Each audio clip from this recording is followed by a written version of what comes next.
दोस्तों, आप जब भी दान करें या बेवजह पैसा खर्च करें तो उससे पहले आप खुद कमाइए, खुद पैसा इकट्ठा कीजिए, उसको आप दान कीजिए बेवजह या खर्च कीजिए। तब आपको पता चलेगा कि पैसा या धन दौलत की कीमत क्या है। इसी को लेकर के मैं आप लोग कहानी सुनाने जा रहा हूं।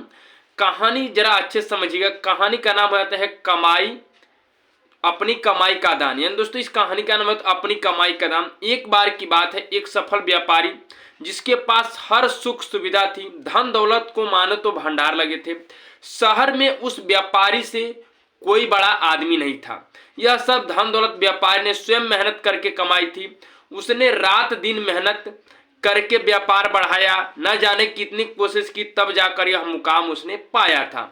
व्यापारी बहुत दयालु प्रवृत्ति का था। वह हमेशा धार्मिक कार्य किया करता था, दान भी दिया करता था। व्यापारी की एक लड़की थी जो विदेश में पढ़ा करती थी।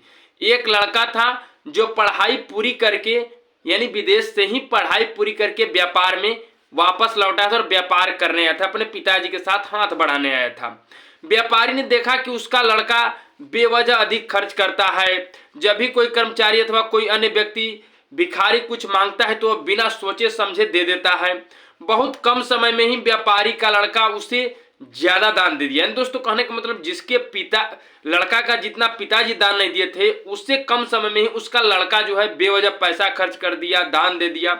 एक दिन व्यापारी ने अपने लड़के को बुलाया, सब देखकर कि ये तो बहुत ज्यादा खर्च कर रहा है। तो व्यापारी ने अपने लड़के को बुलाया और कहा कि तुम मेरी कमाई हुई दौलत उड़ा रहे हो, तुमको क्या लगता है यह दान करना सही है? क्या तुमको पता है दान कब करना चाहिए और क्यों करना चाहिए? तुमने अभी तक 1 रुपया नहीं कमाया, इसलिए तुमको इसकी कीमत का अंदाजा नहीं है। पहले तुम कर्मचारी की तरह पूरा महीना काम करोगे, उसके बाद जो पैसा तुम्हें तनख्वाह के रूप में मिलेंगे उसे तुम दान करना, फिर देखना तुम्हें मेरी बात समझ में आ जाएगी। लड़के के पिताजी ने लड़के को समझाया।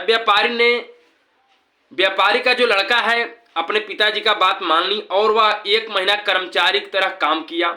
और जब उसको पगार मिली, तनख्वाह मिली, तब उसको समझ में आया कि पैसे की कीमत क्या होती है।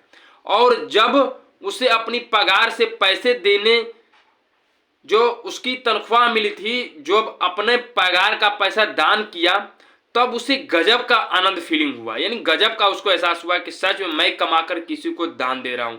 उसे समझ में आ गया व्यापार के लड़के ने इससे पहले जो भी दान दिया था उससे कोई ज्यादा खुशी नहीं मिली थी। हालांकि अपने से भी ज्यादा दान दिया था, पिताजी का धन दौलत उड़ाया था, लेकिन उसको कभी भी खुशी नहीं मिली थी जितना अपना खुद का थोड़ा सा ही पैसा दान देकर उसे खुशी मिल गया। तो दोस्तों, क्योंकि वो जो पैसा था वो मेहनत करके कमाया था और वो देने से उसको जो आनंद और सुख मिला उसे आज तक कभी नहीं मिला। व्यापारी ने अपने समझदारी से अपने लड़के को पैसे की कीमत और दान के महत्व बारे में समझा दिया। दोस्तों, इस कहानी से हमें यही शिक्षा मिलती है कि दान हमेशा अपने कमाए हुए पैसे से ही करना चाहिए, तभी हम उसका धार्मिक लाभ मिलता है, मन को शांति प्राप्त होती है।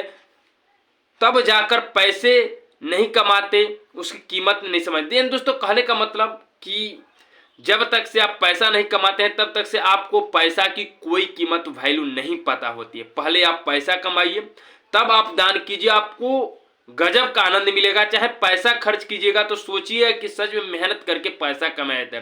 तो पहले आप काम कीजिए, उसके बाद दान कीजिए या पैसा खर्च कीजिए। दूसरे को पैसे पर तो बहुत लोग उड़ाते हैं, ये करते हैं वो करते हैं, लेकिन अपना कभी खुद का मेहनत करके करना, तब समझ में आएगा कि दान का मतलब और खर्चा का मतलब क्या होता है। इस कहानी से हमें सीख मिलती है कि दान और खर्चा हमेशा सोच समझकर और अपने कमाए हुए पैसे से करना चाहिए।